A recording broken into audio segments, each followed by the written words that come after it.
Howdy folks, I'm Keith Bowen and we're making the Minor Bago, and one of the very first things is the bumper.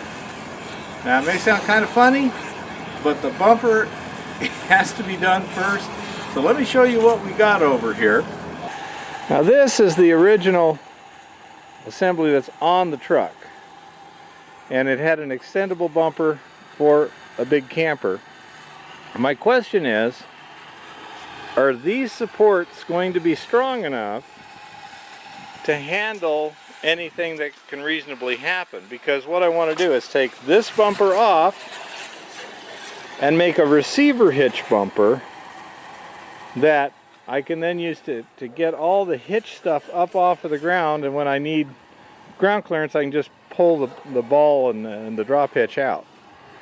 So I think the weak point is going to be right here on this tube. I want to test that. I want to see what the worst possible conditions are. Now as you can see, this has been very poorly welded up here. I have not fixed that right now because if I have to take it off and do something better, it's going to be easier. This also allows a failure point if we're getting close to the limits, and it fails there, we know that we've got some issues. So here's the plan.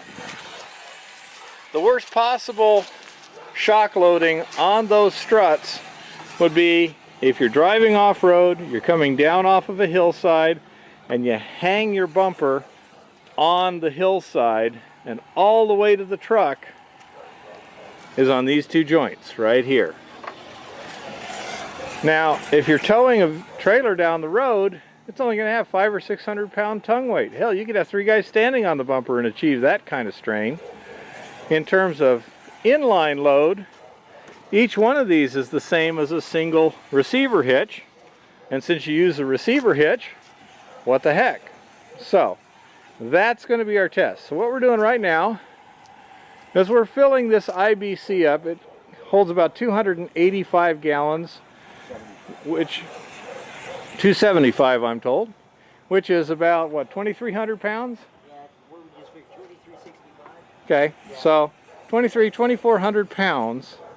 Part of that is to compensate for the weight of the bed that's not there. All the stuff's going to be in the bed, blah, blah, blah.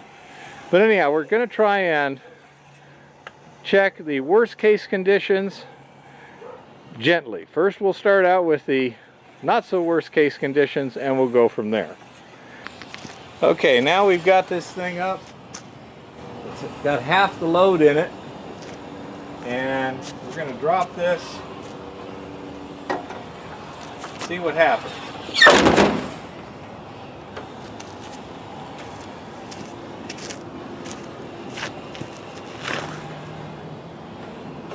Don't see any deformation of any kind. Looks good.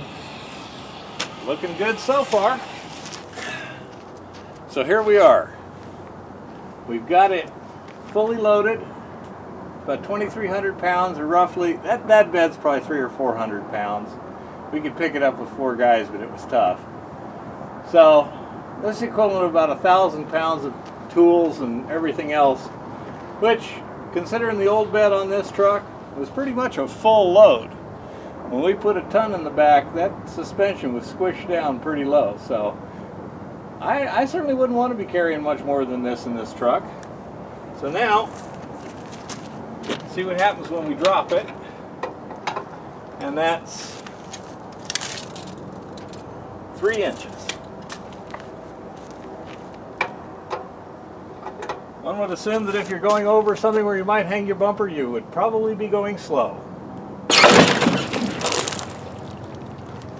That looks pretty frickin' definitive. You can see those tubes flex, and nothing happened. Now, I'll try something else. As it's coming down, the suspension is starting to take some of the weight.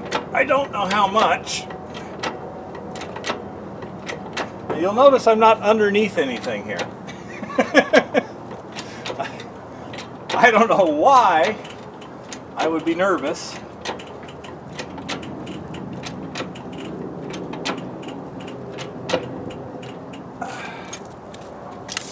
jack's getting a little bit groany there. It's having problems.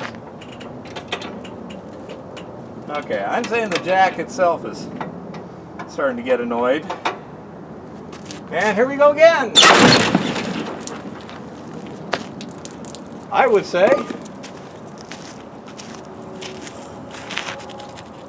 Because this is what's flexing, this is twisting. Those didn't move at all. well, no, these actually bent a little bit. You could see it from the end. Well, we'll find out for sure when we try to slide them back in, right? Yep. But I mean, everything looks okay. Yep. This looks good. So there we are, folks. We've proven that it's strong enough. This is what the bumper is going to be with a receiver. We've got to go get some steel plate now and some bolts to mount them, and then we can get going on it. So there's the bumper, ready for the diamond plate and the lights and everything. All the structural elements have been welded together. Has these 2 1/4-inch thick plates that bolt on to the existing bumper extenders, and from there we just have this big giant piece of channel iron on the back and the secondary piece of channel iron here between them, the purpose of which is to keep this from torquing this way. And then I have some rods there so that we can hang safety chains real easily. And there we go. That is one stout bumper. So here's the bumper with all the metal work done. I got the holes drilled in it for the lights, all the wiring. Everything is ground smooth. Those 2 brackets there are for steps that I'm gonna put on later so that they can kick back if I hit anything. And we're ready to start lights. And there you have it, the extendable receiver hitch bumper for the Miner Bago. The right backup light is missing because they're out of stock at the moment. Probably be after the new year before they get it. It's about 30 inches above the ground to the top, so a little over 2 feet to the bottom of it. That gives me the extension I need to put the camper shell out there a bit, give us more room inside it. It's all wired up with the exception of the switched power wire to provide auxiliary power to the trailer. And everything is ready to go.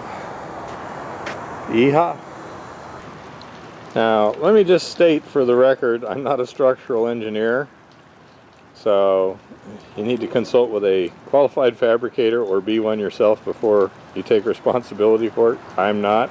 If you build something like this, personally, I would make that assembly there out of 2.5-inch receiver stock if I didn't have this already here. There's a little more flex than I'd like in that.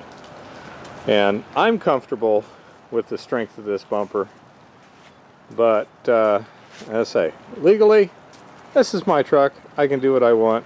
With your truck, you're responsible. Happy prospecting and keep it safe out there.